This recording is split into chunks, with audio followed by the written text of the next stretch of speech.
Hey everyone, Zinnia here. Last June, the serial liar Blaire White tweeted a very strange claim about trans teenager Jazz Jennings, star of TLC's I Am Jazz. Full disclosure, I have been on that show, and it was awesome.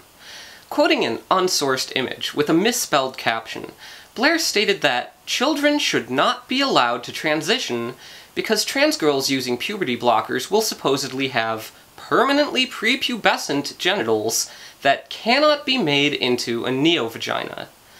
I've covered Blaire's misrepresentations of gender-affirming care for trans youth at length, but even for her, this was egregious. This is a claim that can be easily verified against a massive body of evidence in this area of transgender medicine. This isn't a matter of opinion or of clashing interpretations of an ambiguous situation. These are well-established facts of endocrinology and surgery. As I pointed out at the time, puberty blockers have been provided to trans youth since the early 90s. Trans girls who've used puberty blockers have been able to receive successful vaginoplasties since the very beginning of this practice. Published studies have followed dozens of trans girls on puberty blockers who later had surgery without any issue, using a variety of surgical techniques that have also been used in adult trans women who did not use puberty blockers. As an argument against the use of puberty blockers, this is as ahistorical as it gets. It requires a staggering degree of ignorance to assume that the medical professionals directly involved in the care of trans youth would have overlooked this alleged issue, and that you've now stumbled upon some dark secret of transgender medicine.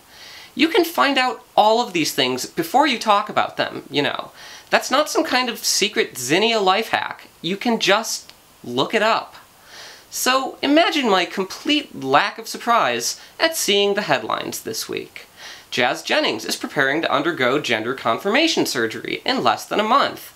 Jazz Jennings on gender confirmation surgery. I'm going to have a vagina. It turns out reality is not subordinate to Blaire White's preferred narratives. Optimally, Blaire would have done her due diligence before making inflammatory and ignorant claims about a teen girl's body.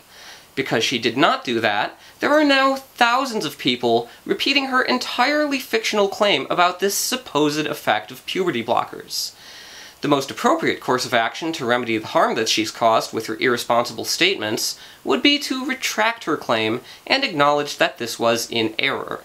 But what do I know? I'm not the one lying about a teenage girl's genitals. Keep it classy, Blaire.